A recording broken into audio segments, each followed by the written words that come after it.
on his way. Devil is on his way. Devil is on his way, motherfucker. The devil gonna make you pay. Fall to your knees.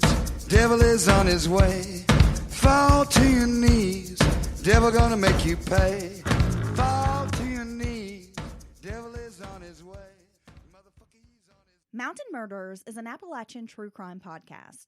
Listener discretion is advised. The show contains graphic language and depictions of violence. It may not be suitable for all audiences. We say fuck a lot.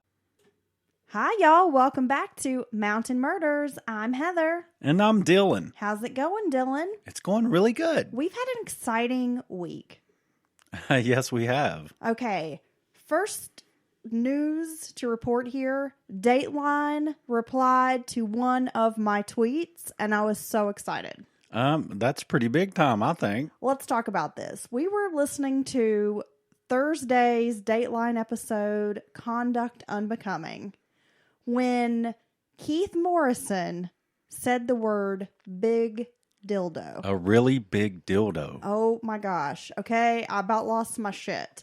So Keith Morrison says dildo. I tweet this out. Keith Morrison says dildo on the latest Dateline podcast, and I can't get over it. And Dateline replies, it's a little tough to take. I think they have a sense of humor there. They totally do. Life goals, right? I need to make a ringtone of Keith Morrison saying really big dildo. So for one, it's a crazy story. It's one we had heard before. It's the Canadian serial killer Russell Williams, I believe is his name. Yeah, who had a penchant for stealing women's undergarments and wearing them. Yes. And what's crazy is the pictures he takes of himself in these... He doesn't look happy. In this lingerie, he's standing there like a soldier, like you would expect a really tough soldier guy who looks like he rigid, non-sensuously. That's the part I don't understand. This guy goes above and beyond to steal ladies' undergarments. He wants to model these items, try them on, take photos. You'd think he would look like he's enjoying it or get some kind of pleasure out of it, but he looks so unhappy. Well, you think you'd at least get like a Buffalo Bill smirk on his face or some kind of a smile, like "I fuck me." Yeah, yeah, he just but doesn't look happy. Not at all. And you'll also get to hear Keith Morrison say those incredible words. Yeah. So you got to check that out. We also took this week an opportunity to check out the Netflix docu-series. I believe it's a 4-part series, Murder Among the Mormons. Yes, it's very interesting, I thought. The Murdering Mormons? Yes, well, not to give any spoilers, because I don't want to ruin it for anyone, because it's pretty recently came out, but it involves bombings, Mormons, and Utah. And some things that will shake the church to its core. Yes. Now, there's some revelations in this series that you're just like, wow. It's involves old documents related to the church, all the way back to Mr. Joseph Smith himself. Yeah, if you haven't seen it, it's definitely worth a watch. I feel like some of these Netflix documentaries are getting a little boring.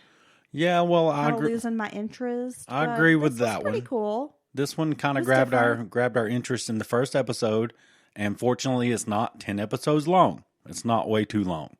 So I thought they did a good job there. Are you ready to get into this week's true crime case, Dylan? Yes, I think you almost broke your little brain digging in the vault for this, but I think you've brought us an incredible story. It took me a while. It was a lot of reading, a lot of research, but I think it's a great story. There's certainly a buzz that happens when the working week is through, especially when you're a young person and the world is full of possibilities. Do you remember those feelings, Dylan, when you were 18, 19, 20? It was the weekend, Friday rolls around, you've got plans, you're going to hang out with your buddies. There's just like this certain feeling you get. Oh, yeah. So you're describing the time back in time when Friday and Saturday night were fun nights. When it meant something. And you had plans. And you weren't an old fart who sat on the couch watching Netflix. And you weren't texting your wife from work about what you thought we should eat for dinner. Exactly. Yeah. You remember those days? I do remember those days. days. It was like this certain excitement. Oh, yeah. It's just a buzz, right? Well, it's like you hit Wednesday and you're already thinking about it. That's where you get the whole middle of the week, working for the weekend, all those kinds of phrases. And it's an almost an electric feeling. Yes, electrifying is a great way to describe it. June 28th of 1980 was a Saturday, and 18-year-old Gina Hall was in a great mood. She had just finished midterms at Radford University and wanted to cut loose. Gina loved dancing, much like you, Dylan. Well, that's not true. I like to dance, but I feel like I can't dance, and I'm very shy in public. Don't let him fool you guys. He is like fucking Flashdance over here. No, I'm an Puts on his leg warmers. He's like dancing, sweating it out. He finds an old warehouse, Kevin Bacon style. He's leaping around, doing cartwheels. Well, he's really feeling it. I think people know about my frustrated angst dancing by myself in abandoned warehouses. And but I am a proficient passenger seat car dancer, in like the girl in the commercial, right? The Soul commercial. Oh yeah, okay. Yeah, so I can do that. But when it comes to the club, you're there. You gotta, I can dance my way through a crowd. You can find Dylan in the club, bottle full of bub. I can He's dance. got what you need if you're looking for some love. I'm very good at dancing my way through a crowd with 2 drinks, one in each hand. I can do that very proficiently. But typically, you'll find me up against the wall, surveying, taking it in. Well, even if you weren't alive in the 1980s, I think we all have some kind of association with dancing and that decade. Yes. It was the end of the disco era when the marriage of new wave was ushering in, and it was a monumental component of the culture. With the rise of cable television and MTV, it allowed young people to see their favorite icons dance to their favorite songs, and it was like a whole new experience. Yeah, it seems like it was definitely a transition there from disco into new wave and all that. But it seems like the whole experience kind of changed. Would you agree as far as going out to the club? Yeah, I mean, you had the discos in the 70s. That was a big scene. I think we all have that iconic Saturday Night Fever, John Travolta in the white polyester suit doing a little pose on the dance floor. Right. But, going into the 80s, I mean, clubbing was still a really big deal.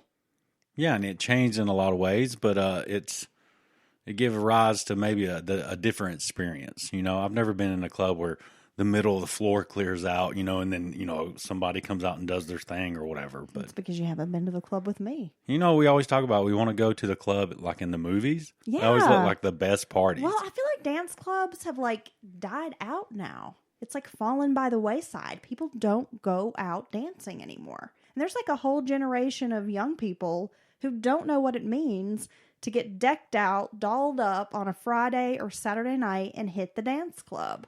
Well, yeah, that's just one more. Just want to dance. One more thing that we think is going to go the way of the dinosaurs. Yeah, well, I feel like it already has. Maybe we're just fossils. So Gina, she's dying to go out. She wants to dance. Gina grew up in Coburn, Virginia, in the heart of coal country. It was the kind of small town where everybody knew you, and if they didn't know you, they knew your daddy or your granddaddy. And it was the kind of place where no one locked their doors. Gina was voted most popular in high school. She was an active young person who played tennis, golf, and participated in gymnastics. Her senior year, she was a state tennis champion.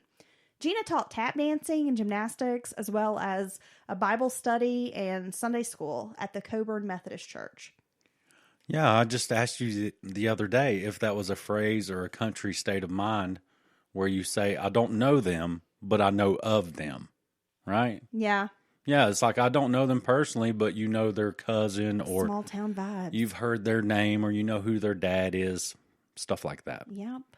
When Gina was a toddler, she suffered a terrible accident after brushing up against a gas burner, and it ignited her pajamas, which left third-degree burns over 90% of the right side of her body, including her chest, her upper right arm, her thigh, and abdomen. The 2-year-old spent over a month in the hospital, and it was a miracle that she survived. Over the course of her life, she had undergone a dozen painful surgeries. The burns had left bad scarring, and as Gina grew into a young woman, she became insecure about the scars, covering them with conservative clothing. Gina rarely dated and didn't have any type of physical relationships with young men. The stress of Gina's accident had driven her parents to divorce. Gina lived with her father, John, and later her stepmother, Joan. They owned a thriving insurance business, affording the family an upper middle class lifestyle. Gina worked at the hometown movie theater throughout high school, and she had an older sister, Delana, and 2 younger half-brothers. Yeah, it blows me away that back in the day, the kids' pajamas were so dangerous. Flammable. It was like, not only were they flammable, it was almost like they were extra flammable.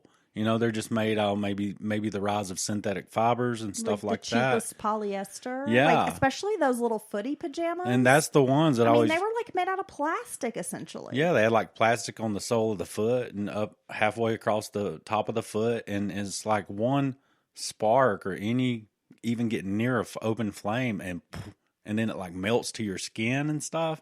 And it took quite a while for that to be changed in that industry to make them safer. Isn't that wild? It is wild. Different times.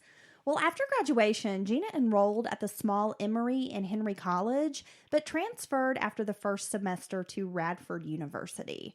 Her sister Delana was working on a master's degree in education, while Gina was a nursing student. While at Radford, Gina found her tribe while living in the dorm. She enjoyed going out to a local dance club called the Disco Depot. Ooh. Radford was known as a party school, but Gina didn't drink or use drugs. She was known to go home early from a night out and ordered virgin pina coladas at the club. So she was just there to dance. Just there to dance. Dance and sweat. And, I do enjoy watching people who really enjoy dancing in this, electric atmosphere, and your favorite song comes on and stuff like that. And you just see these people, men and women, they're so happy to be dancing their little hearts out. That was me back in the day. Oh, I can imagine you all. I loved going to the club and just to dance, and I was with my girlfriends, and it was so much fun. And the Daft Punk song, you just lose yourself to dance. And I could just imagine you all sweaty and just slightly out of breath. You know how to do it. That's right. And your young, nubile body. Yeah, doing like the hammer dance. Yeah. Yep. Well, the summer of 1980, the Hall sisters subleased an apartment together while Gina completed a mini summer semester. On this particular Saturday night, Gina decided to drive to Blacksburg to a club that was located inside the Marriott. Oh, yeah. Nowadays, it seems kind of cheesy to have a club connected to the hotel or whatever. But I think that was quite a bit more popular back in the day. It was, yeah. It was close to Virginia Tech, so there were sure to be a lot of young people. Delana was tired, hoping to spend the night in. Gina made up her mind, though. She really wanted to go dancing, so she would just go by herself. This was out of character for the young woman, but she really wanted to go dancing, Dylan. She needed to be seen, and she needed to feel the music. She needed to, lose herself and dance. Gina dressed in a purple danskin bodysuit with white jeans and a white jean jacket. She wore purple shoes. I mean, we can say Gina was feeling herself. She was ready to slay the club. She added her favorite ankle bracelet to complete the look, her little anklet. She and Delana had been sharing a 1975 Monte Carlo that summer, so Gina took the car for the evening. By the way, I had to look this up. The number one song at the time, Funky Town by Lips Incorporated. Oh, okay. So that's incredible. It was the number one single for 5 weeks in a row at this time. So I imagine that was the hot club song. And everybody wanted to go to Funky Town. Yeah. Gina arrived at the Marriott around 11 p.m. Gina found a group of familiar faces, joining them at a table. Now, at some point, a guy named Stephen Epperly asks Gina to dance. They spend maybe 4 or 5 songs on the dance floor, then part ways. Stephen approached Gina 2 more times that evening. Stephen had accompanied his buddy, Bill King, the son of an affluent family who had played football for the Virginia Tech Hokies. So this guy was kind of the big guy around town, to the Marriott. Bill's parents had a house on Clater Lake. They were out of town at Myrtle Beach, so Bill had been tasked with keeping an eye on the lake house. So this pair were going to meet some friends at the bar. When they arrived, they actually walked in at the same time as Gina, though they didn't know each other. They arrived and all kind of came in the club at the same time. And I'm going to assume maybe the guys are already checking Gina out, because it sounds like she's she wants to be seen, and she's in her fly outfit, white denim and the purple bodysuit, the purple shoes. I don't think you can miss her. Yeah, and she's super cute, petite, brunette, adorable. Stephen and Bill gathered around one of those tall tables. So drinking. Where you stand? Yeah. Okay. So they're drinking, hanging out. Stephen was actually drinking juice while the rest of the group was, pouring back the beer, taking some shots. And the group was reminiscing about high school football glory days. Yeah, I think this is a little before bottle service, right? I'm sure. People were just swilling beer and taking shots. At some point in the early morning hours, Stephen invited Gina to Bill's lake house. He told Gina some people were going to go hang out, kind of like an after-hours party. Stephen got the key from Bill and then told Gina she could drive them to the lake. Bill noticed that Gina seemed kind of confused about what was happening and who might be joining them at the lake house. So, I think he had this, he was already thinking, my parents are out of town, got a lake house. So, I would be thinking that if I was a young man, if you do meet a female and want to have a little fun, hang out. Right. You And got a Stephen damn was lake the house. friend, so he had full access to his buddy's parents' house. Yeah. So Bill then watched Stephen Epperly take the keys to the Monte Carlo and get behind the wheel, Gina's vehicle. Around 1 a.m., Delana was in bed, and she received a call from Gina. Her sister sounded nervous or jittery, and she told Delana that she was at the lake with a man named Steve. Then the phone line went dead. Oh, could you imagine being her sister? Well, Delana didn't know a Steve. It was unlike Gina to go off with any man, especially a stranger she'd just met, so Delana felt uneasy about the phone call, but assumed that her sister would return soon. Bill King left the Marriott, joining some friends at an apartment in town, when he phoned a girl he had seen earlier in the evening named Robin. She lived in the same apartment complex. He asked her if she wanted to join him for a night swim, and this was around 3 a.m. So when Bill King arrives at his parents' lake house, it's between 3:45 and 4 a.m. Gina's Monte Carlo is still in the driveway, so he and Robin made a pretty sufficient amount of noise entering into the house to let the guests know they had arrived, and I assume this was maybe to give them a heads up that you need to wrap up whatever's happening in there. So this is some hours in between Steve and Gina going on ahead to the lake house? Yeah. Okay. About 2 hours. She called around 1 a.m., so this is about 2.5 hours past that. The house was dark inside and no lights were on.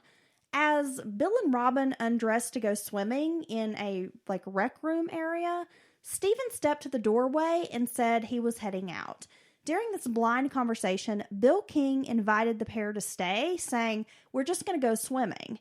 But Stephen and Gina, they needed to move on. They had to get back to town. So at no point did Bill or Robin speak to Gina during this exchange. Stephen's just saying, she needs to get back to town. We're going to head out.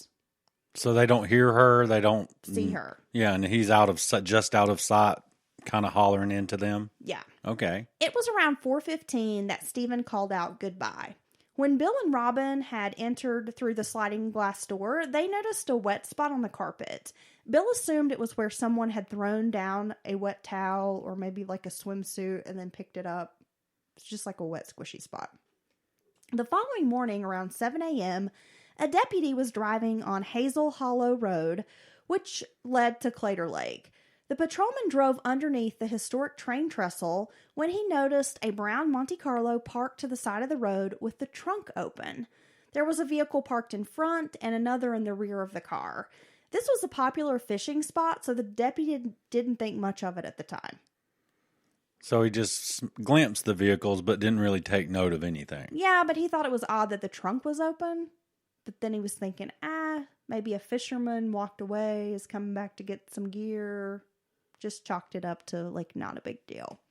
Shortly after, 36-year-old Jeffrey Eugene Ross, a car thief, saw the Monte Carlo parked there with the trunk open. So he took the opportunity to break into the car, stealing Delana's purse, which happened to be under the seat. He pulled $20 cash from the purse and then tossed its contents into some nearby brush. Opportunistic thief. By 6:30 a.m., Delana was awake and she was fretting over the whereabouts of her sister. Gina had not made it home yet. And Gina was never late. She rarely missed curfew and would never in a million years stay out all night without checking in. So Delana knew in the pit of her stomach that something was terribly wrong. Call it an intuition or a sixth sense. Delana's mind raced. She thought for sure Gina had a car wreck, driving off the curvy mountain road, perhaps on the way back from the lake at such an early hour. Delana phoned some friends who agreed to help search for Gina.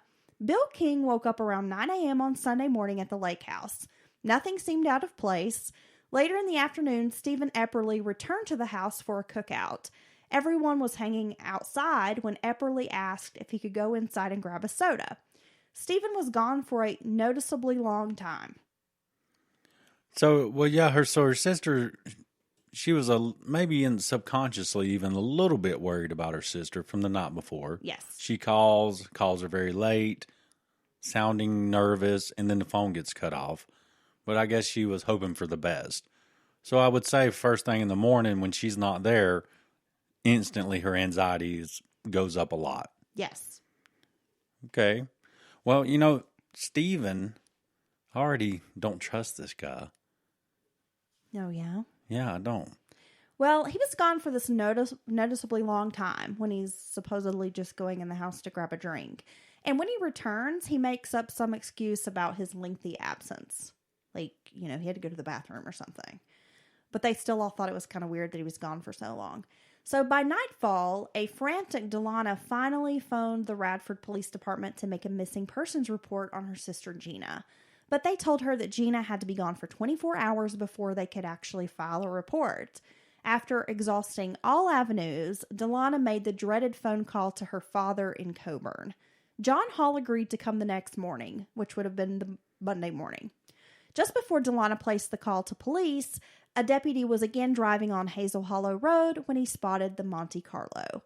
He called the tag in and found the car was registered to John Hall in Coburn, Virginia. However, the car wasn't reported stolen or anything, so the deputy didn't take any further action. Oh, man. And this was just before she made the missing persons report. Yeah, that sucks. So the timing is off. Well, and she was trying to find her sister, make sure, probably in a way, trying not to get her in trouble with Dad. You know how it works. But then eventually she has to bring her father in on the situation. Let's take a quick break, Dylan. And we are back, Dylan. Are you back? Oh, I never left. Okay, back that thing up. Ooh. It's time for us to talk about Stephen Epperly. So 28-year-old Stephen was a confident, reasonably attractive former football player who was into weightlifting like before it was trendy. Ooh, that's a perfect description of me. He stood about 6 feet tall and weighed 200 pounds. Solid muscle. Well, that's still me, but I'm fat. I used to have muscles. With his boyish good looks, Stephen could pass for early 20s. Stephen was raised in a lower middle class home in Radford. He was a third generation resident who had a brother and two sisters. Mr. Epperly, his father, was a hardworking man, and his wife was a deeply religious stay-at-home mother. Esther Epperly was the disciplinarian at home, and her husband left most of the child rearing up to her. So growing up, Stephen was into hunting and fishing like most good old boys, with a keen interest in sports. He was considered a high-strung boy, very hyper-energetic, and likely from the sounds of it, would probably be diagnosed with ADHD now. Yeah, maybe, but just based on reading about how he was as a child. And it sounds like he might be kind of like a type A personality. Perhaps. Maybe. Maybe not. Maybe once not. we get into it. Okay. Young Stephen was a handful. Like, his mother definitely was kind of like at her wit's end with this kid. Stephen played tennis, basketball, baseball, football, and ran track. But he shined on the football field. He was a star at Radford High School, though he was a C student in the classroom. He graduated in 1971 with hopes of playing college football, as many of his teammates had been recruited by some big schools. But he liked the size and skills that most colleges were after. Oh, so he was one of those players who was great in high school, but if you don't have the potential to either get larger, put some muscle on, or the right height, you just don't go to the next level. Right. Disappointed, he ended up at Ferrum Junior College. His former high school coach suggested playing for a junior college where he could bulk up a bit. Stephen earned a reputation in high school as being a loose screw. He had a quick temper, often flying off the handle. When he was 18, he got into a physical altercation with his 15-year-old sister Jane, hitting her. His mother Esther had to call the police, and Stephen was arrested.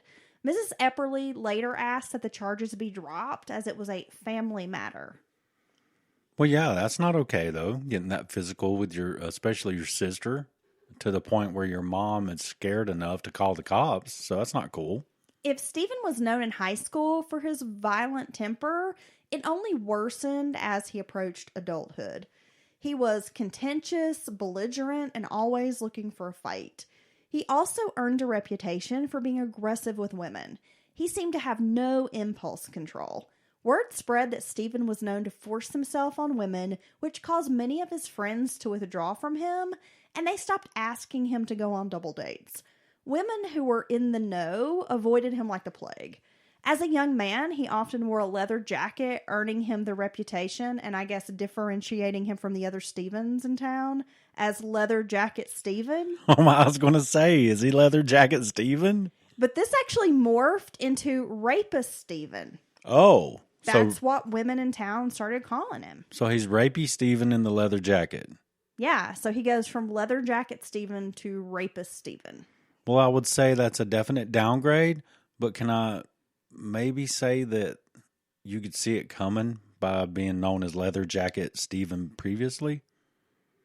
You think so? Well, he's already given girls the creepy vibe, right? Look, it's the 70s. Well, that's true. Hey, And- I remember leather jackets were all the rage when I was younger. See? They came back. The bomber jackets. Well, in the yeah. 90s. Yeah, like the butter soft leather The jackets. brown suede bomber jackets. Yeah, not the crinkly real leather jackets, like the, Those had a soft. resurgence in like the early 2000s. Okay. Because then all the douchey guys, there's that black leather jacket that's kind of a boxy shaped Yeah. jacket that like all the douchey guys wore back in the day. Yeah, they had some chrome on it and that stuff. had their like Sugar Ray frosted tip hairstyle, and they'd wear the like boxy leather jacket. Yes. Yeah, it wasn't like a cool leather jacket. No, it wasn't like the soft, buttery, soft ones. It's probably like what my dad still wears.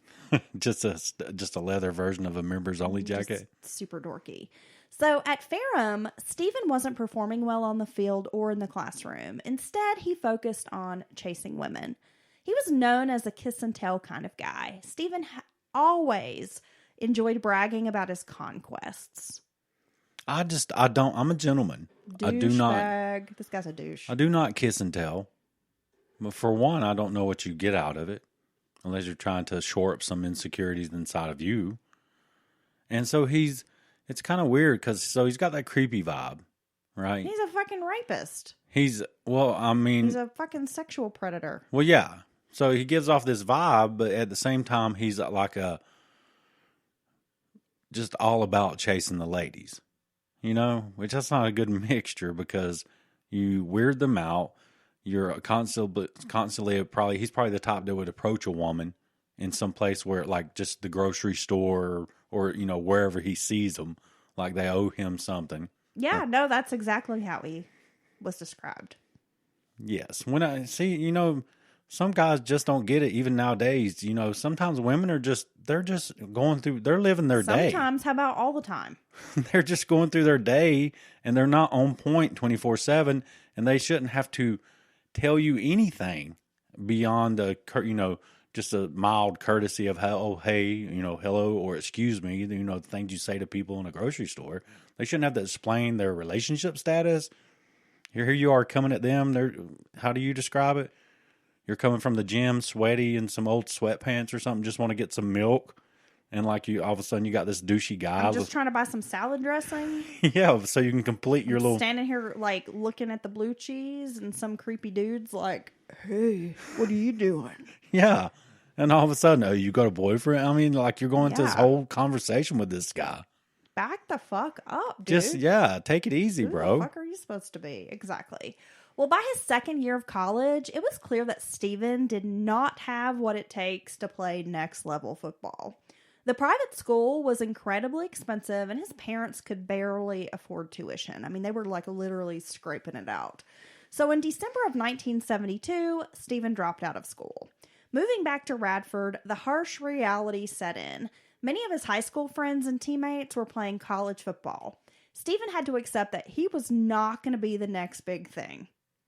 So for a guy like this, who already seemingly has a fucking ego problem...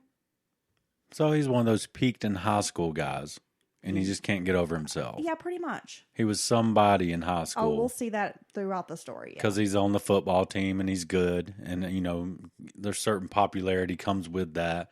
Everybody knows who you are, even if you don't know them. But, yeah, some guys and girls just can't get over peaking in high school, basically. And we'll see that. He, can never really amount to anything and just sort of becomes a loser. And that's not to say everyone who has those experiences in high school is like that, because plenty of people go on to be fine adults and they had some great, years in high school, but some people just can't get over it. No. They're like the Al Bundy. I'm still waiting to peak. They're Al Bundy still talking about, the big game. Yeah, but I'm still waiting for my chance to peak. Well, he began working and taking classes on occasion at Radford University. So the year before, 1971, Radford went co-ed. It had been an all-female college. So Stephen saw this as an opportunity. There were many more female students to male. The ratio was pretty significant, something like, 10 to 1. Whoa. So the numbers worked in his favor. Radford was a hunting ground. So here you got creepy rapey guy in this kind of an environment where the guys are limited, and it would give you a lot more opportunity to have interactions with many more different women. So that's not good. Stephen was a date rapist who thought if a woman went out with him, he was owed sex. He continued with his rough, aggressive coercion and assaults.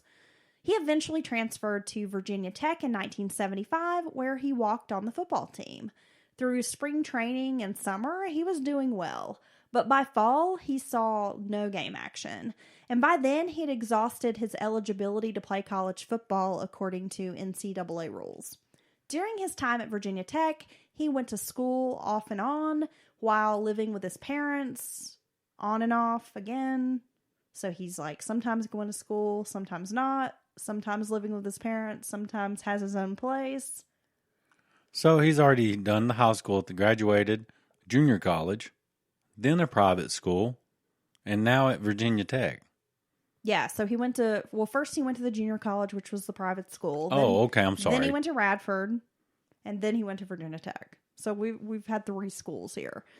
And so he's back and forth at his parents' house. He's back and forth in and out of school, and he's working part-time as a bouncer, at some local bars. So just not really going anywhere. It was on April 22nd of 1976, around 3:15 a.m., that a woman awoke at the Terrace View Apartments. Stephen, and she kind of knew him, they'd gone out on a date before.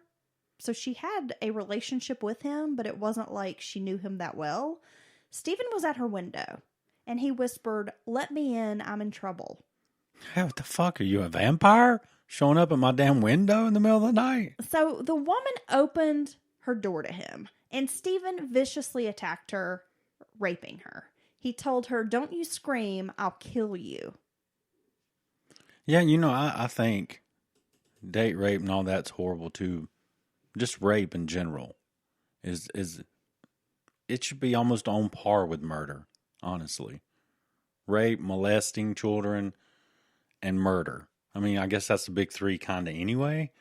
But definitely rapists and molesters get, a lot less severe penalties than, say, someone who's, consenting adults doing drugs together. Fuck a sexual predator. But a sexual predator and rape, especially when you brutal rape, is horrible. It's just horrible. So if it violates a woman, they never feel safe again. Talking about traumatized and just on so many different levels. Dude, I think it should be held to much higher standards, or the penalty should be so much more severe.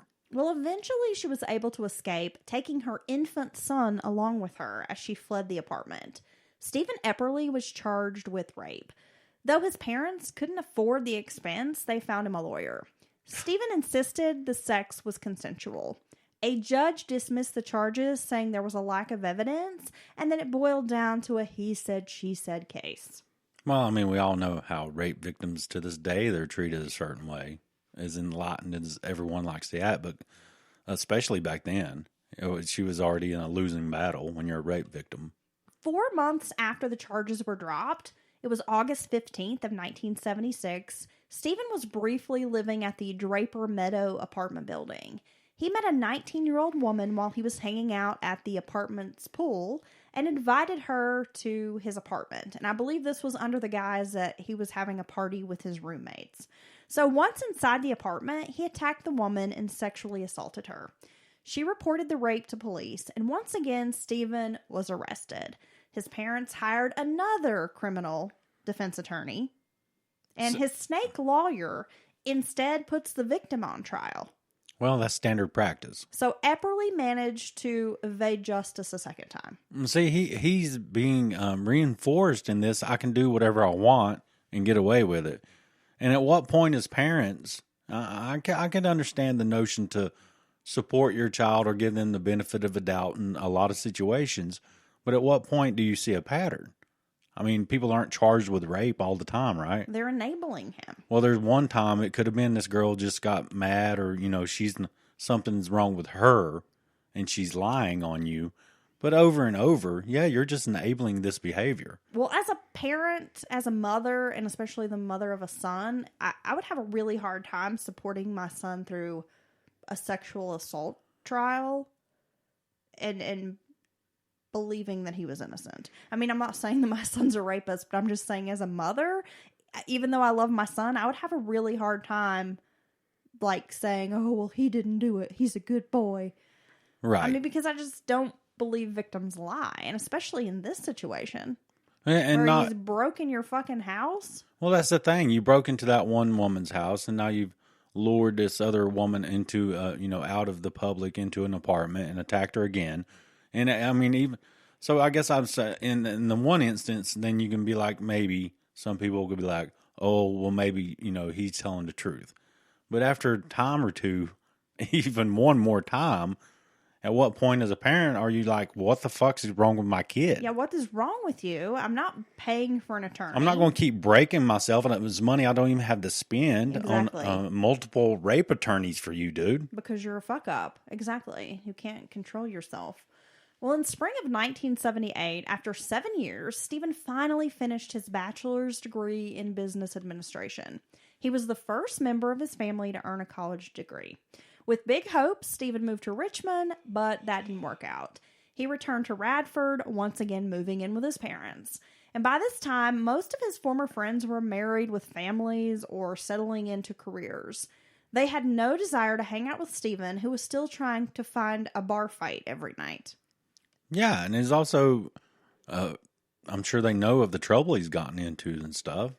And I'm sure their girls or anybody, everyone around knows, a smaller town, that he's been charged multiple times with rape, I would think. And it's not really a good selling point on your buddy hanging out, right? His violent temper was well known, and people just avoided him as much as possible. Stephen jumped from job to job, and at one point, he got his real estate license, but didn't sell or list a single property for 6 or 7 months. So by spring of 1980, he was working as a groundskeeper at Radford University. It didn't pay very much money, and Stephen was spending more than he was making, so he continues living with his parents. Well, yeah, and that's helping create this attitude for him too. He can always fall back on his parents. He doesn't have to, man up and be an adult and straighten up and get a decent job and take care of himself. Well, at this point, I mean, he's pushing 30. Yeah, He's in his late 20s. Well, yeah. At what age do you think? I know everyone has different circumstances, but when you start getting close to 30 and you've not kind of found that path, again, not everyone that that might still live with their parents doesn't mean they're not okay or good people, but typically it says something about the man or the woman that you can't just grow up. I think is basically what it says. Yeah, my parents were like kicking me out of the nest as soon as possible. You're immature. Like, you need to get a job. Grow up. Well, and and I think as a good parent, you need to do that at a certain point. Keep your kids with there's nothing keeping this guy from being out on his own. He has a bachelor's. 28. He's got a college degree. He's got a real estate license. He has all this stuff, potential. Exactly. Potential. Yeah, right. So get out and get a job.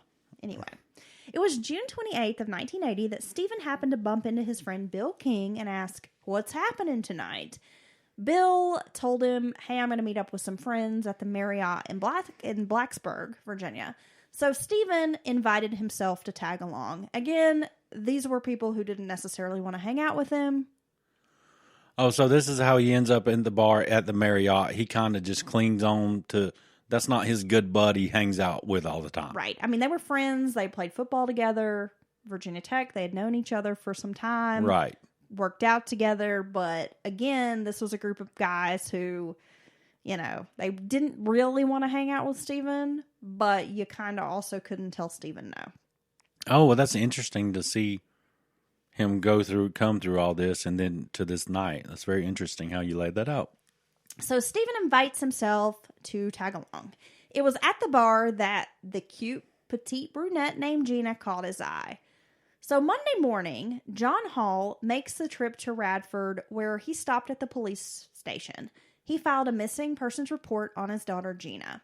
Police then sent out a bolo? Be on the lookout.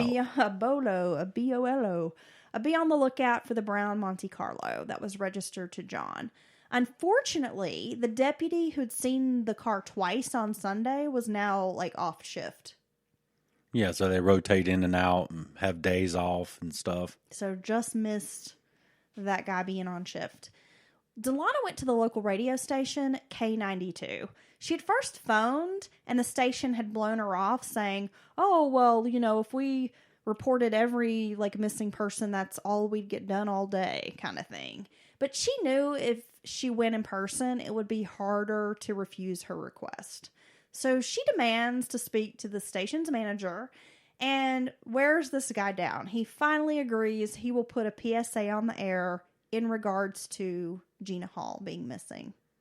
Well, I think that's very diligent on her sister's part. She just wants answers, and she knows it's unlike your sister to be disappeared, gone like this, and she just wants to find her. And this is a really popular radio station in the region, so she knows if we can get it out on the station, everybody listens to this radio station. Word will get out.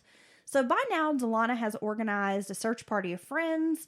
They are continuing their efforts to find Gina. Two young men eventually do find the Monte Carlo along Hazel Hollow Road. And one of the guys notices first thing that the seat on the car was pushed all the way back.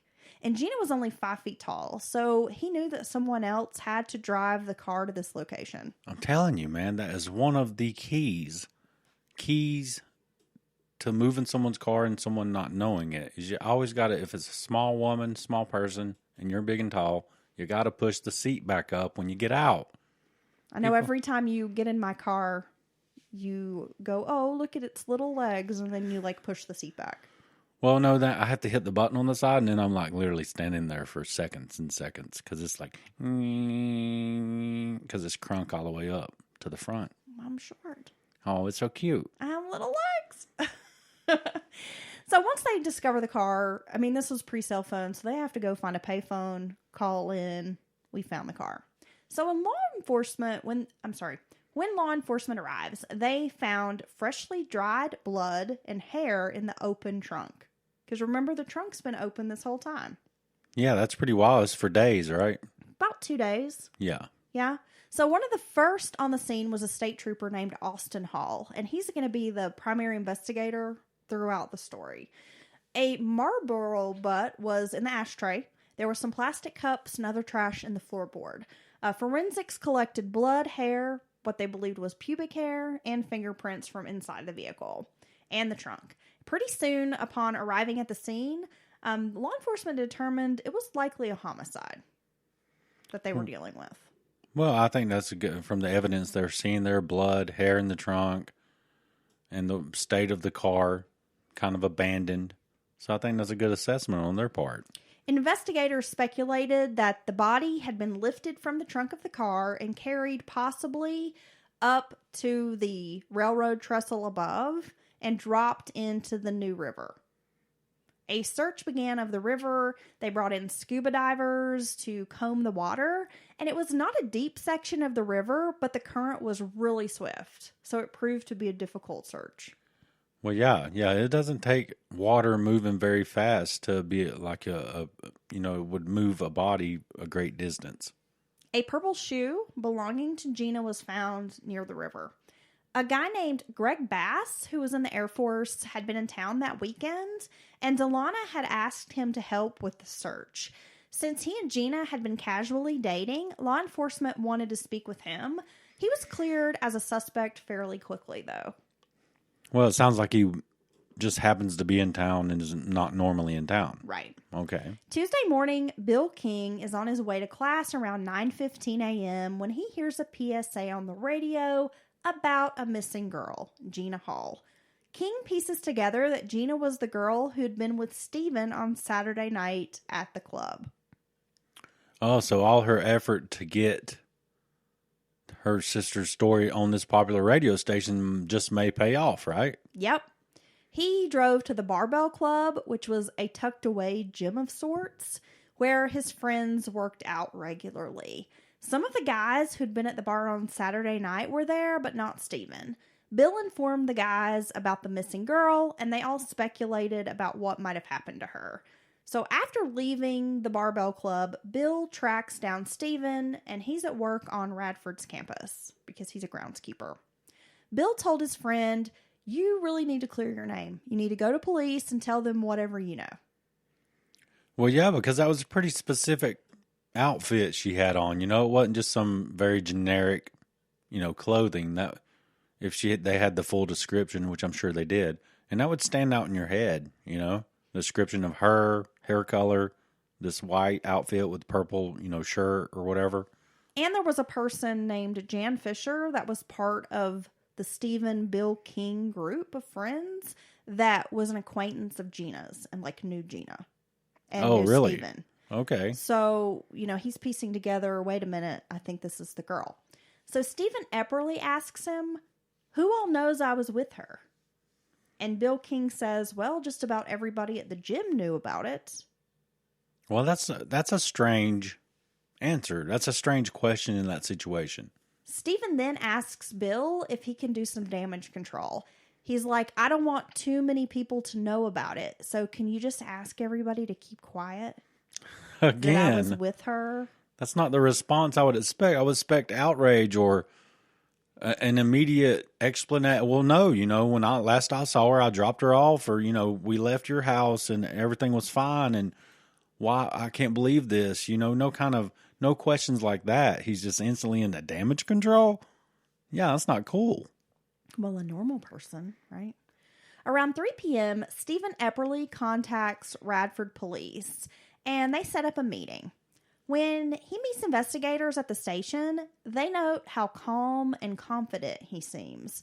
He speaks very matter-of-factly about his evening with Gina.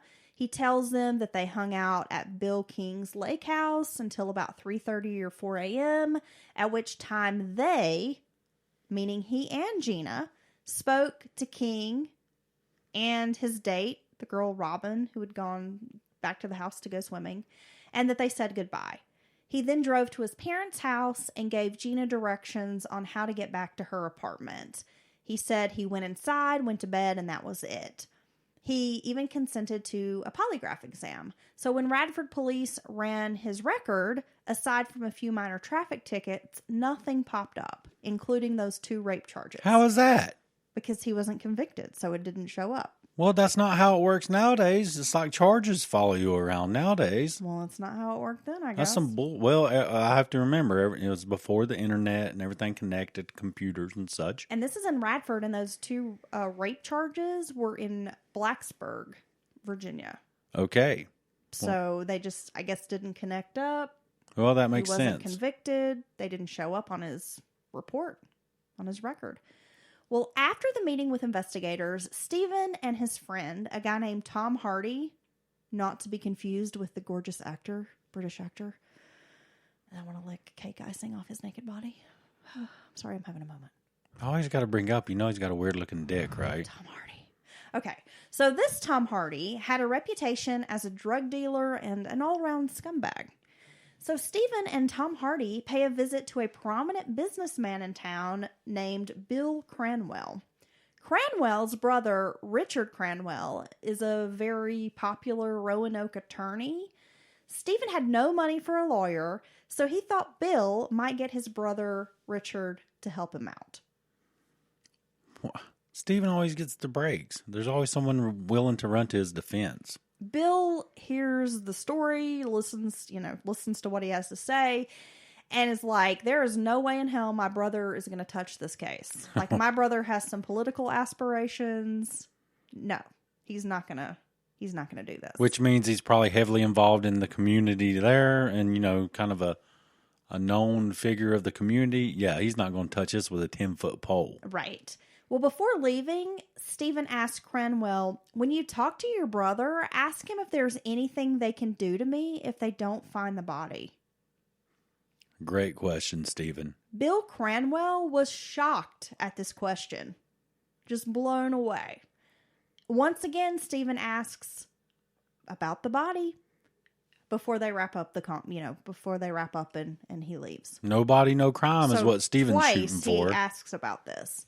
Well, little did Stephen Epperly know, Bill Cranwell and John Hall, Gina's father, had been college roommates at Virginia Tech in the 1950s. Ha-ha! The old friends had also been teammates on the Hokies football team. So this is going to get personal. It's funny how that was serendipitous almost, that would work out like that. Bill Cranwell phoned police and spoke with Captain Williams, relaying the exchange he'd just had with Stephen Epperly. Captain Williams called in Stephen for a second interview. The one thing that really stuck out for Captain Williams was Stephen's consistency during the second interview. It was too consistent, seemingly rehearsed, as much of the story was told verbatim. Well, yeah. I mean, people typically, even if they're telling the truth, I'm sure our listeners are aware of this, you have small inconsistencies. You might get a time wrong or, leave a detail out. Or have remembered something else on the second interview that you didn't remember before. But yeah, that spot on, that word for word is most investigators, and that shows that this state patrolman is a very good investigator. Yeah, Trooper Hall had taken notes, very detailed notes, and Captain Williams was able to go back, see the interview, and realize it was exactly the same story. And that really sent up a red flag. Then Radford police started digging into Stephen's background some more. Some officers recalled several domestic incidents at the Epperly home, including the time when Stephen was arrested for assaulting his sister. A few officers had known Stephen from high school, and they mentioned his affinity for violence, noting that he had a short fuse. Then the rape allegations from Blacksburg surfaced. Well, yeah, and now they're thinking, we might have our guy. I mean, I was just waiting for those rape allegations, 2 separate incidents to come up because, how could that not make someone look good for a crime? Well, when Bill King was interviewed, he admitted that he had not spoken to, nor did he hear Gina Hall at the lake house, though Stephen insisted during both interviews that his friend had contact with the young woman. Yeah, another lie. King knew Epperly had lied to police about this. A search of the lake house was conducted. An obvious pinkish-colored stain was found on the rec room carpet. It was about 18 inches wide. And this was the same spot where King had felt a wet, squishy place on the carpet on the morning of the 29th. When he thought that it was like perhaps a wet towel or a swimsuit had been thrown on the carpet. Yeah, and he's just interested in hanging out with his new friend, I'm sure. But Robin? Probably. Yeah. Yeah, and he's maybe been drinking. You might not put that much thought into it. But it seems like afterwards, after that spot dried, now there's still this outline of an obvious stain that's apparently not just water. It seems like that would have popped up in his head sooner, like, what happened to the carpet here? Well, and this pinkish colored stain also appeared like someone had tried to clean it. It was obvious to investigators that someone had attempted to clean the house. However, there were about 12 small bloodstains in 4 different rooms visible to the trained forensic investigators. Swabs were taken of the bloodstains for evidence. An anklet, later identified by Delana, was found on the staircase between the first and second floor. Oh, he missed that. Gina had put the anklet on. Yeah, and I wonder, finishing touch on her dazzling outfit that night. I wonder why the bloodstains were in multiple rooms like that. That makes me worried about what she went through before she was killed. Gina had been wearing that anklet on Saturday night, as I mentioned, and police felt the house was a possible murder scene. There were tiny droplets of blood spatter, meaning that there was a forceful blow. They felt there had been some sort of forceful blow. Blood was found on a chair leg, along with a pair of shoes, on a dustpan, and on a mattock, which is a hand tool used for chopping and digging. A mattock. I'm sure most people may know, or if you don't know what it is, but you've seen one kind of tool, they're typically very heavy. It's just a brute force kind of tool that you use to dig in the ground or dig through a big root, and it would just be horrible to be struck with a mattock. The shoe was actually a golf cleat with blood caked on the metal spikes along the bottom of the shoe. And there was some hair, and it appeared to be like pubic hair caked in this blood matter. On the golf spikes? Yeah, on the golf shoes. Ugh. There was a blood smear on the refrigerator door, which seemed that it had been like wiped downward in an attempt to clean up. Over 30 evidence samples were taken and sent to consolidated labs for analysis. The results of Stephen Epperly's polygraph came back in and showed deceptions, particularly on 3 questions. Did you harm Gina Hall? Did you kill Gina Hall? And do you know the current whereabouts of Gina Hall? Well, though not admissible, I'm sure it doesn't look good if you don't pass a polygraph, especially if you get really nervous on certain questions. I think that even more so might make investigators give them pause. Stephen was officially a murder suspect. So on the same evening that he had failed this polygraph, he was brought back to the station for another interview. He arrived around 10 p.m. and Trooper Hall left him in the interrogation room for about 15 minutes to kind of stew before he came in and read Stephen his Miranda rights. So during the next few minutes, Stephen Epperly denied killing Gina Hall. He mostly sat motionless in the chair as he was presented with all this evidence and information and was flat out accused of her murder. But he's still kind of calm and collected for the most part. Just sits there motionless, doesn't say anything. Because he for one, I think he's a sociopath or something like that, which he can kind of detach himself from normal feelings. But also, I think he thinks that this just might work out for him. Knowing they needed a body, Trooper Hall tried to get Epperly to give up the location. However, Stephen refused, and he was a true sociopath, Dylan, as you said. Trooper Hall was trying to play on Epperly's heartstrings, like just tell us her family needs closure. That's not going to work. No. And when asked for the final time, tell me where her body is, Stephen says, I'll think about it. What a dick. Then gets up and leaves. A search warrant is signed for his house and car, but the search turns up little. His clothing from the Saturday night had been washed, cleaned. There were no stains, nothing they could use.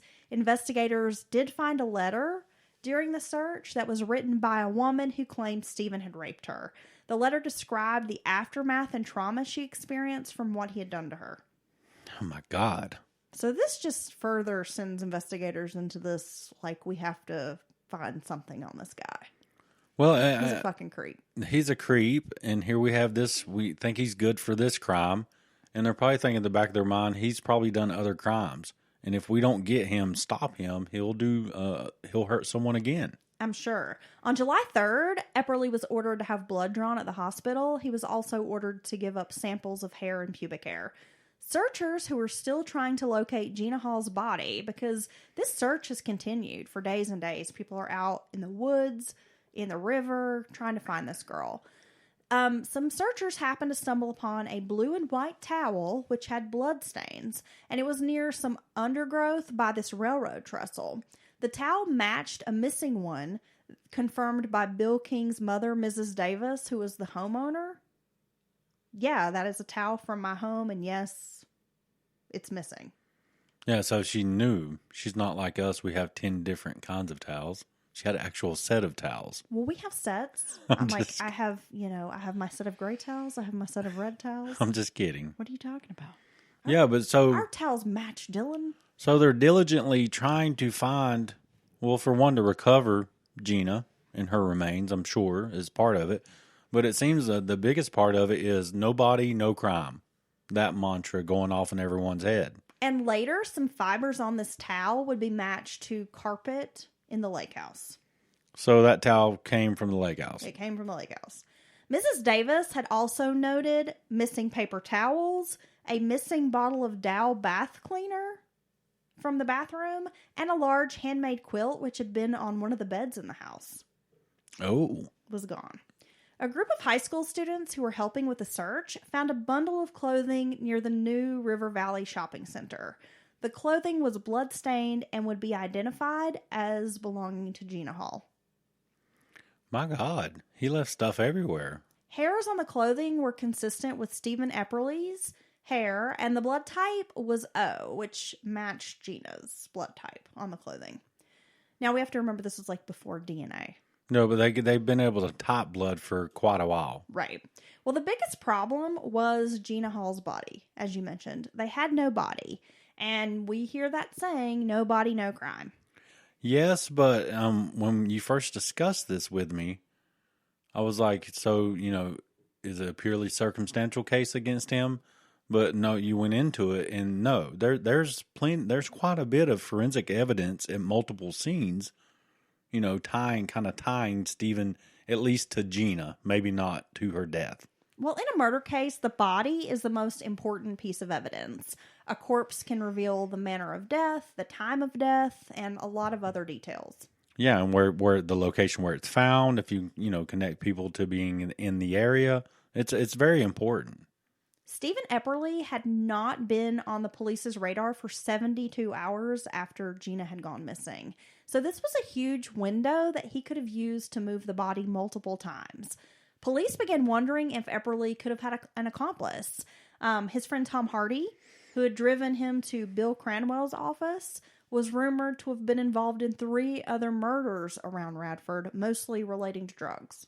Oh, but still, if you're willing to kill someone over drugs, you probably might be able to, or you might be willing to help your rapey buddy move some poor girl he's murdered. A few psychic detectives, including the somewhat famous Dorothy Allison. She was featured in the 80s a few times on Unsolved Mysteries. I think I actually remember her. Yeah. She even called. These psychic detectives wanted to help out, but they yielded little information in the case. One guy, his name was Jerry Stewart. He was from Iowa. He actually gave some of the most pertinent information in the case as far as a psychic goes. He described Stephen Epperly almost perfectly. Physically, the description was like spot on. And he was saying that her body was wrapped in a blanket.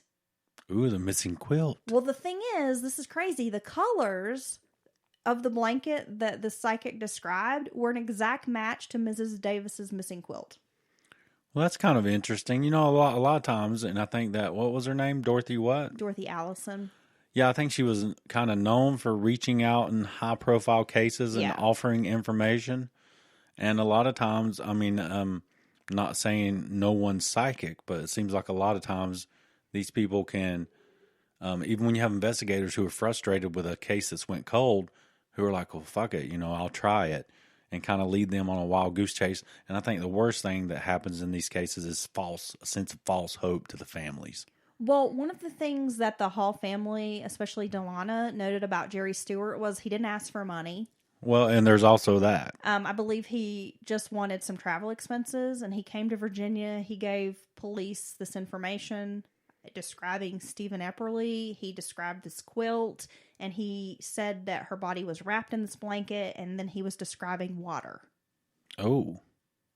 And then he's like, gives his information and kind of just Goes fades home. back into the background. Yeah. Okay. So I thought that was pretty interesting because typically those psychic detectives are full of shit, it seems. Well, they just want to write a book about it, make money off of it somehow, some way. But I did think that those were some pretty interesting details That's pretty he interesting. had to offer, considering he didn't know anything about the case. Investigators called a former Pennsylvania state trooper named John Preston, who had retired to work with canines. He was pretty famous, along with his German Shepherd, a tracking dog known as Harass 2. That's a great or name. Harass the Second. That's a great name. Now, that makes me wonder, did he have a Harass originally and something happened to Harass, and this is Harass 2, like Snowball 2 on The Simpsons? Yeah. And I think that's a great name for a tracking dog. Well, the dog had been used by the FBI on several cases. Preston agreed that he would bring the dog down to Radford. The police asked Mrs. Epperly if they could have some of Stephen's dirty underwear. They were given to the dog, and at Hazel Hollow Road, Harass II was put on a 20-foot leash by his owner. About 50 yards away from where the car had been found, Harass scented. The dog then followed across Hazel Hollow Road up a gravel trail to the railroad tracks, then crossed the trestle bridge over the river, going towards Radford. The dog went about a half a mile up a trail that came to Route 11, and then the dog crossed over behind the new River Valley Shopping Center and ended up at 604 2nd Street in Radford, which happens to be the Epperly residence. Wow. That's a hell of a path or circuit there. The dog followed the route that Stephen had likely taken on the morning of Gina's disappearance. So later at the police station, Stephen Epperly was in Captain Williams' office once again when Captain Williams brings in this dog and explains how they tracked Stephen. His response, "That's a damn good dog." Again, a strange response to the situation. Instead of, no, that's impossible, there's no way, I didn't do this. And that path you're describing there, I haven't been to that area, I can't, but I can picture kind of what that's like. That's the kind of path you would take if you parked the car where it was found, which sounds like it's kind of along the river, or maybe an access road or a dirt road that goes back in there by the river. And he went this very long, out of the way path so no one would see him exiting the road or pass him on the road. So he went kind of off the grid there. Well, and Stephen's a local boy. And he's grew up in Radford. He yeah. grew up hunting and fishing. He would know this. He knows this backwoods area probably like the back of his hand. This is a very popular fishing spot. He was known to hunt in this area. And so he's presented with the dog, literally, brought there where he's at, and that's his response. Yes, and remember the shopping center?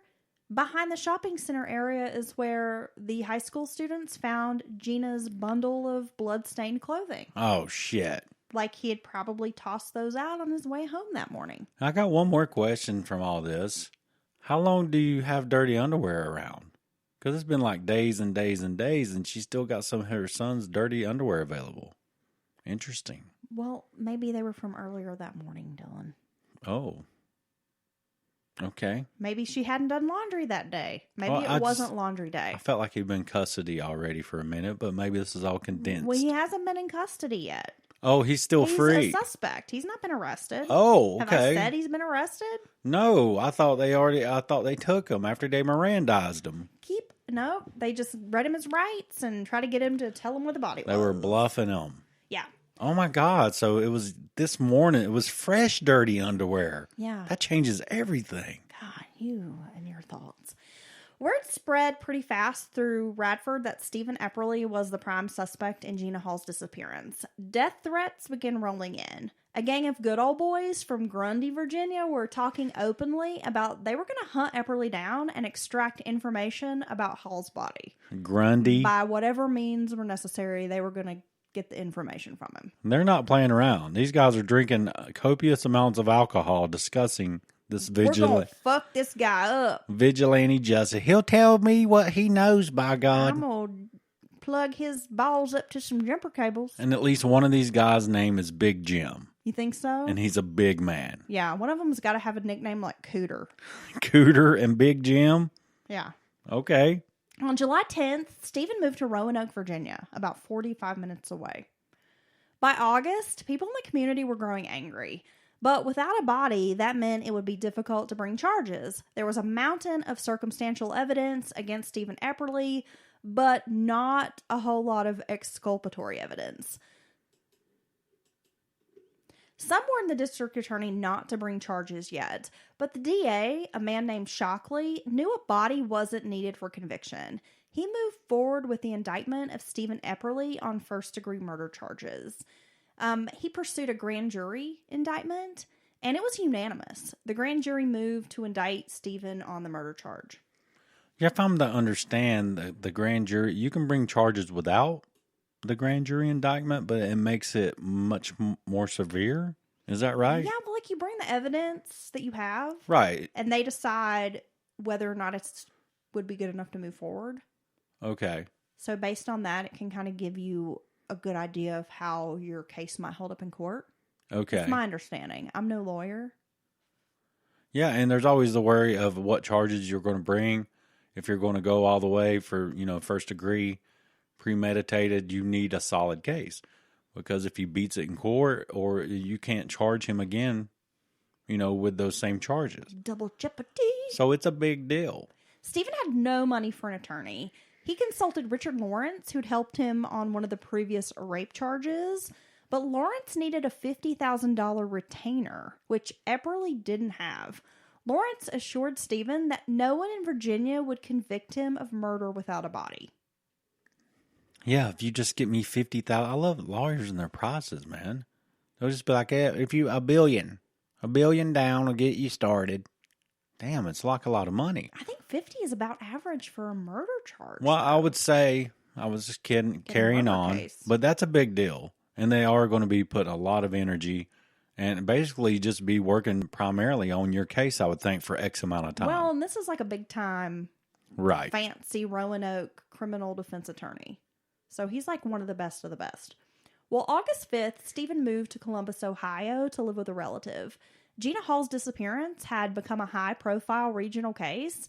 Even in Roanoke, Epperly couldn't hide, and he was receiving more threats. So it's regional, at least in the state of Virginia. Everyone's talking about. I'm sure outside of it's probably a big deal by now. Side note: 5 days after Stephen moved to Columbus, Ohio, a 25-year-old popular high school teacher named Vicki Koch went missing. Her car was found a mile away from her apartment, and her body was later found hidden in a cornfield. Vicki's case remains unsolved.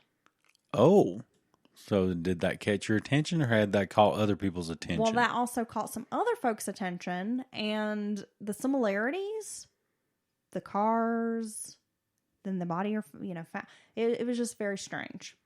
Well, yeah, it's either just a strange, poor, horrible coincidence, or there's something to it. Because I would say this, Stephen is not the type that would avoid further trouble while he's dealing with this, because I'm sure he has a inflated sense of his own ego is inflated. And he just thinks he's smarter than everybody in the room. Well, and he has no impulse control. And he has absolutely zero impulse control. He attacked a woman in April, went to trial in May, and then 4 months later attacks another woman. Right. So the guy, I wouldn't put it past him. No. To to be a prime suspect in a murder case and then go out and commit the same crime. It would almost make sense in his head. Because he's a piece of shit. Because he thinks he can do whatever he wants. Well, realizing that living in Ohio was not a good look, the attorney Lawrence advised Stephen to return to Virginia. Maybe he'd caught wind of this grand jury indictment. I'm not sure. But at the end of August, Stephen returned to Radford. He would be arrested 5 days later on September the 5th. Stephen was arraigned on Wednesday, September the 10th, and his bail was set at either $25,000 in cash or $50,000 property bond. But his parents couldn't put up their house because it was only worth $38,000. Oh, wow.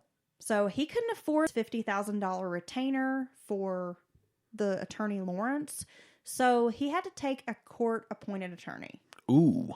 Yeah, which stings for an egomaniac like Stephen. Yeah, but sometimes, depending on how their local system there works, you can be pro bonoed at their kind of rotation. So you could still end up with a really good lawyer even through the public defenders. Well, it was interesting because the judge actually assigned 2 young attorneys, Lookabilly and Warburton. They were just starting out with their practice. And the judge basically called them in and was like, I want you to represent this guy. And these 2 were like, one, that's a huge murder case. That's going to take away from our clients. Like, we can't afford this. Yeah, we're just getting started. Yeah. But the judge was like, I think you 2 would be good on this case. So they took the case. Well, and on the flip side of the coin, they're going to get some notoriety. Is a high-profile case. So there's something to be gained from that, I guess.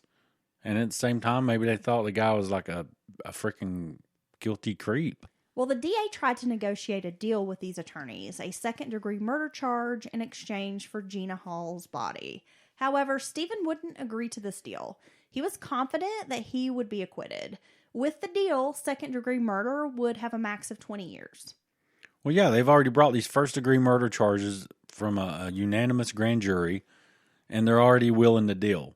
So from a perpetrator's perspective, and they're after the body. They want to reclaim the body.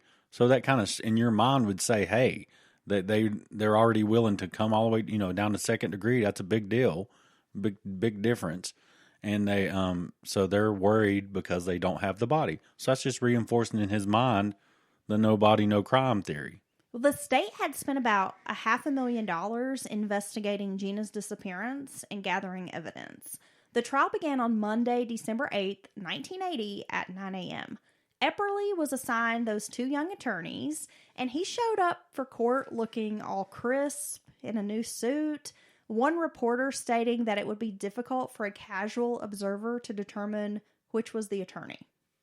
Oh, wow. Because he was looking all funky fresh, like nicer than his attorneys.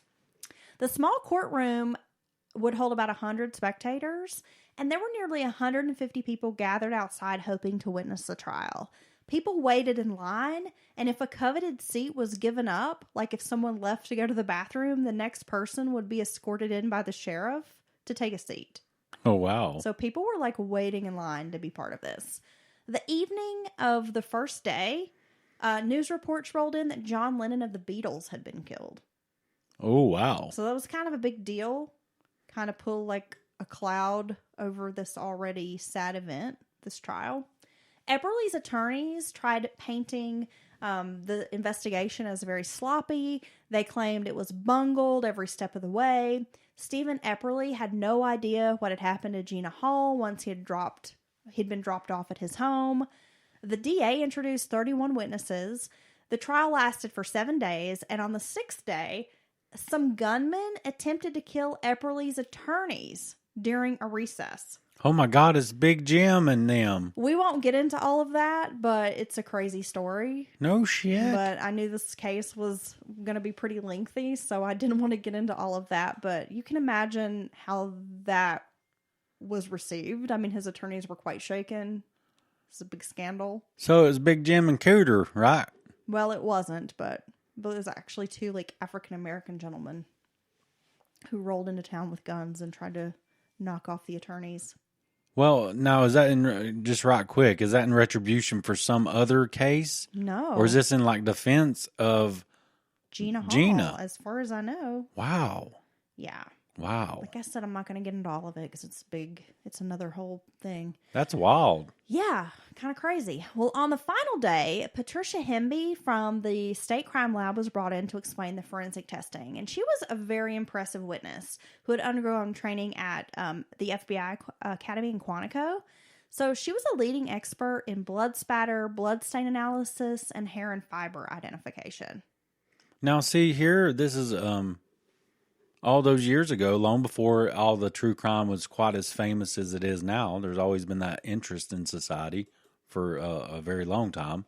But you got to think about the IQ of the jury. So it's going to take, when you get into blood, because even nowadays it's kind of hard to keep people on board with the scientific explanation of some of the forensic evidence, because people get bored. They have short attention spans. So having a really solid witness to explain some things like blood spatter and some of the other forensics is very important. So that's a good for the prosecution. Well, when she was introduced, and they of course asked how many cases have you worked on, and she's like thousands. It was reported that members of the jury were kind of like big-eyed and like kind of making perked the up. wow face. Yeah. So she was a great witness. Epperly didn't take the stand, and the attorneys didn't present any witnesses in their client's defense. Yeah, about your only choice for defense in this situation is, for one, you can bring up that there is no body. You can point that out. And you can they'll usually try to present another possible perpetrator that could have hurt Gina besides her client. And just try to paint or attack the investigation like they've already done. It was bungled. They zeroed in on my client, and they didn't, search for other evidence or potential suspects, blah, blah, blah. The jury deliberated for about 90 minutes before returning a verdict. Stephen Epperly was found guilty of first-degree murder. This would be Virginia's first prosecution in a case with no body, so this set a precedent. That's amazing. The jury recommended life in prison. Stephen Epperly showed no expression, merely lowered his head. His sentencing hearing was held 3 days after this verdict was given, and the judge handed down a life sentence. That's too good for him. A memorial service was held for Gina Renee Hall on December 28, 1980 at the United Methodist Church of Coburn. Every pew was filled, as well as chairs to seat the overflow crowd. A burial monument was placed at Greenwood Acre Cemetery with hopes that one day Gina's remains would be laid to rest there. Stephen lost appeals and remains incarcerated. His parole has been denied 8 times. His last parole hearing was in 2018, and at the time he was 66 years old. Gina's father died in 2011 without ever knowing the whereabouts of his daughter's body. That's so sad. It is really sad. However, his family has said that he was just a rock for them. And throughout all of this, he was just so loving and just really amazing. So he did his best to carry on, be steadfast for his family. Yeah. And that's amazing, because I don't know how you carry on after that. Most people in the area still want closure for the Hall family. Lots of people are still obsessed with trying to find Gina Hall's remains. Many speculate the simplest answer is that Gina Hall's body was thrown off the train trestle into the New River. And some think perhaps her body was placed in Claytor Lake. There are lots of theories out there about her body. There's even talk of a building that was being constructed on Radford's campus at the time. Uh-oh. And people speculate that she was placed in the foundation or something like that. And there's a lot of theories. A year after Gina's death, Virginia passed sweeping changes in sexual assault reform bill, encouraging victims to come forward and to make it easier to prosecute. One reform was of a rape shield law that limited a defense attorney's ability to cross-examine a rape complainant about her previous history. That should be a federal law, and that should be applied to everyone, because slut shaming and going down that whole, you were kind of asking for it bullshit defense that's been used on women hundreds of times is just so wrong on so many levels. The fact that Epperly did such a good job of hiding Gina's body is what has kept him in prison, yet he still refuses to give up the body's location. Many think he would have been paroled by now if he would have just given up the location. Well, because he's not admitting guilt either, right? He's not admitting any guilt, and in the parole board's mind, I'm sure they're going to look at this guy as callous and showing absolutely no remorse, even after all these years, and denying anyone left alive in her family or her friends any kind of closure. And I think they're right to have denied his parole 8 times. In 2020, Dr. Arpad Vass, a forensic anthropologist, had invented an instrument that detects DNA buried underneath the surface. Using the device, Gina's remains have been found in 8 different locations throughout the New River Valley. No way. Gina's DNA has been found on top of Draper Mountain, at the house on Clater Lake, off Hazel Hollow Road, along Meadow Creek, and they found part of a bone that belonged to Gina at Epperly's former hunting grounds. Okay. So not only did the DNA hit on Gina Hall, but also on another victim, Angela Radar, who had been missing since 1977 from Roanoke. Really? Delana Bodmer, Gina's sister, hopes to excavate these 8 locations and maybe finally end this decades-long puzzle. Well, for one, I would like to need to study more on his device. That sounds incredible. And it sounds like, unfortunately, like a shallow grave type of scenario in a very remote spot where no one stumbled upon it, and it's been scattered by animals. Would you agree with that? Yeah, that seems likely. Or it was in the water and it washed up somewhere and then scattered by animals. Perhaps. I couldn't find any follow-up on that information. I mean, Delana still, I guess, is planning to try to excavate some of these locations.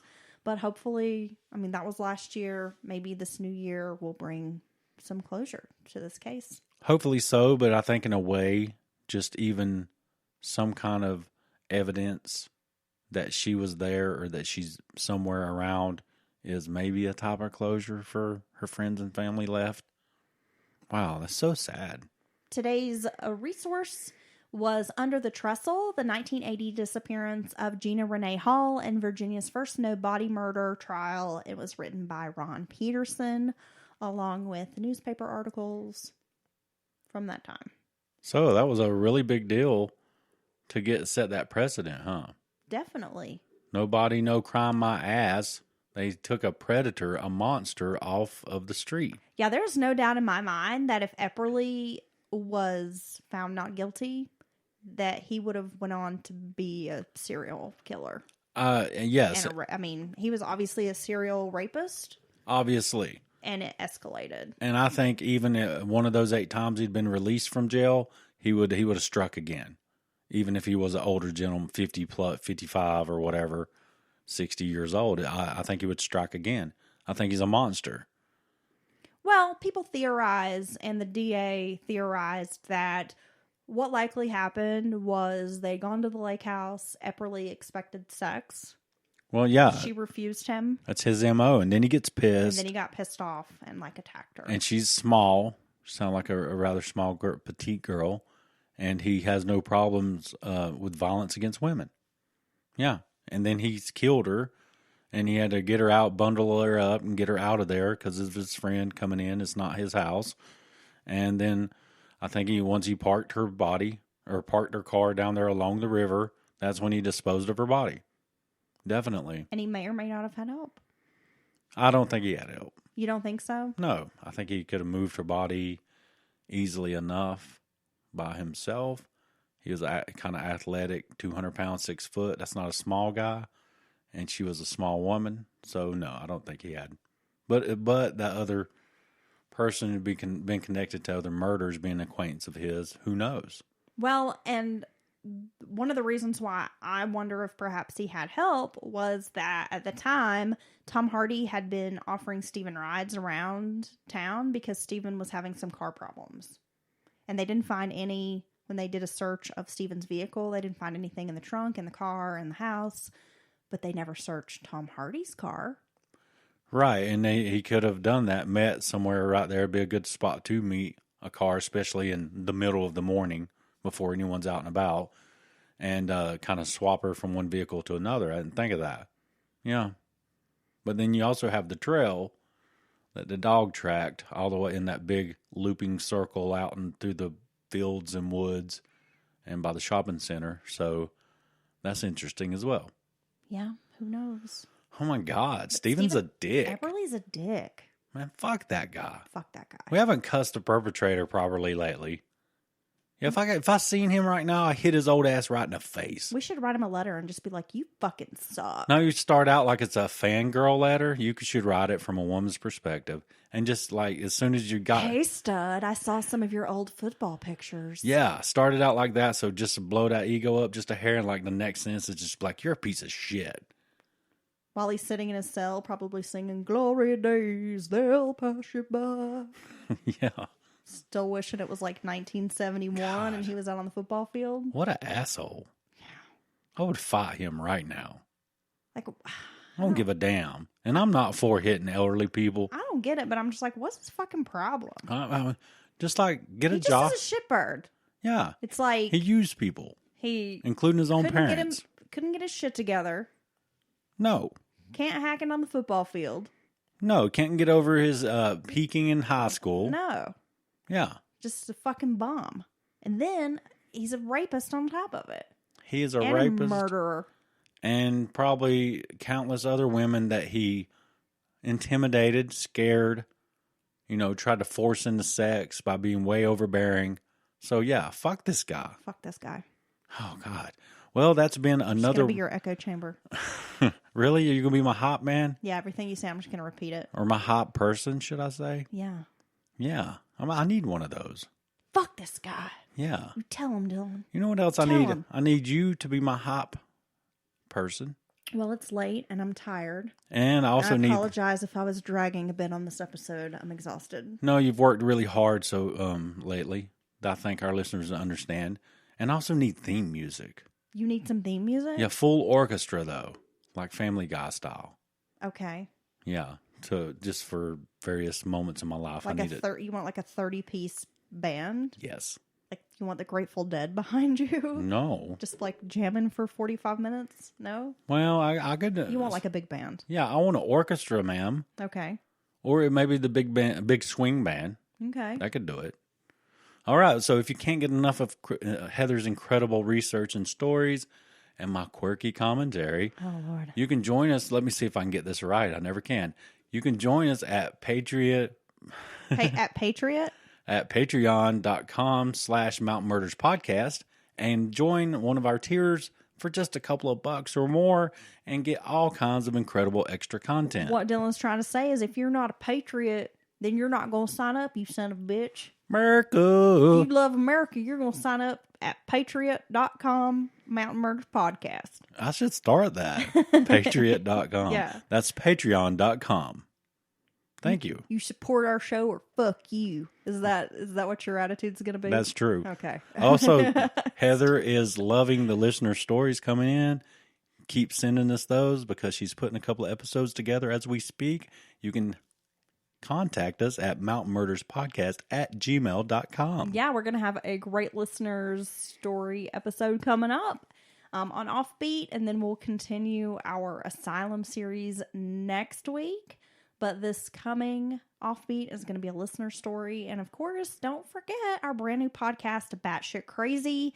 You can find that on Apple, Spotify, Spreaker, and wherever else you download. Yes, I'm loving the Asylum series on Offbeat, and I can't wait to see where you take it next. Okay. Well, you guys have a great week.